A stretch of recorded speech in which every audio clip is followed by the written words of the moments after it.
عائشہ آپا کی ایک تو ان کے جانے کی خبر، ان کے انتقال کی خبر ہی اداس کرنے والی ہے. دوسرے جو باتیں میں سن رہی ہوں کہ وہ اکیلی تھیں، مطلب بچے تو ان کے باہر تھے، لیکن میں نے جیسے پہلے بھی ایک جگہ کہا کہ دیکھیں ہر چیز ویسی ہوتی نہیں ہے جیسی نظر آتی ہے. مجھے عائشہ آپا نے کچھ سال پہلے میرے ساتھ کام کری تھی کسی پلے میں، اور بتا رہی تھی کہ بچے باہر ہیں، ایک سنگاپور میں، ایک پتہ نہیں بیٹی ان کی شاید امریکہ میں ہے، اور پتہ نہیں ایک بیٹا کہاں ہے مجھے نہیں پتا، وہ میں بھول گئی. لیکن انہوں نے کہا کہ وہ مجھے بہت کہتے ہیں کہ ہمارے ساتھ رہے، پر میرا تو بھائی دل نہیں لگتا.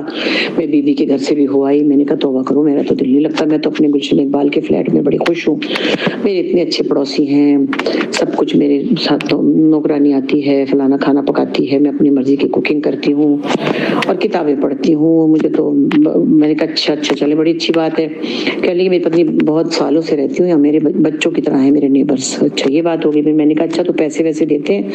ہنسنے لگی، کہتی ہیں اللہ درازوں میں رکھ کے جاتے ہیں. ہے بچوں کا کہہ رہی تھی کہ درازوں میں رکھ کے جاتے ہیں. تو اس کا مطلب یہ کہ ان کے بچے ان کو اگنور نہیں کرتے تھے. ہمیشہ ہر چیز ایک جیسی نہیں ہوتی. میں کبھی ان لوگوں سے ملی نہیں ہوں، لیکن یہ انہوں نے اپنی زبانی مجھے بتایا.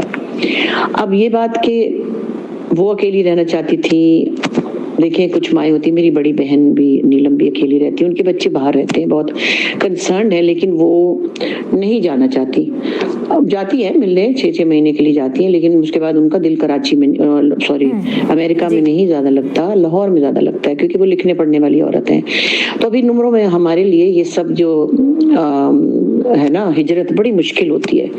تو مجھے لگتا یہی ہے کہ انہوں نے اپنی مرضی سے نہیں گئی، اور وہ ایک بہرحال مضبوط عورت تھی، ایسی نہیں تھی کہ وہ مجبور ہوتی تو ان کو لے جاتے، ضرور بچے ان کو بھیجتے ہوں گے. تو اس وجہ سے یہ سب کہانی ہوئی. مجھے نہیں پتا وہ نیبرز کہاں تھے 1 ہفتے یا 5 دن یا 6 دن، یا وہ کوئی میڈ جو آتی تھی وہ کیوں نہیں آئی، یہ مجھے نہیں معلوم کہ اب حالات میں کتنا فرق ہے. کہ 5 سال پہلے کی بات ہے جو میں نے ان کے ساتھ کام کیا تھا. بس افسوس ہی ہوتا ہے. اللہ کرے کہ سب لوگ دنیا سے جب بھی جائیں ان کے لیے کوئی ایسی کہانی نہ بنے، ان کی سچویشن ایسی نہ ہو کہ ہم بعد میں ترس کھاتے رہیں. بہت اعلیٰ خاندان سے تھیں، بہت پڑھی لکھی خاندان سے تھیں، مالی طور پہ بھی اتنی کوئی گئی گزری نہیں تھی. ایک سلجھی ہوئی پڑھی لکھی عورت تھی، بڑی کتابیں پڑھتی تھی. مجھے بتا رہی تھی میں نے یہ کتاب پڑھی، میں نے وہ کتاب پڑھی.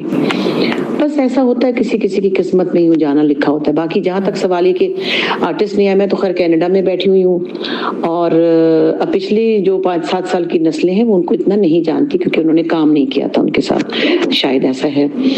اور مجھے نہیں معلوم کہ باقی لوگ نہیں جا سکے تو کیا ہوا. بس زندگی ایسے ہی ہے. اب ہم تو نہیں امید رکھتے کہ ہم جائیں گے تو سب لوگ آئیں گے، جو جس طرح سے ہے. لیکن دل کو سب کے بہت دکھ لگا. میں پورے انسٹاگرام پہ دیکھ رہی ہوں، میں ہر جگہ ان کے لیے بہت سی وہ دیکھ رہی ہوں، افسوسناک لوگوں کے دل میں جو ان کے لیے فیلنگز ہیں.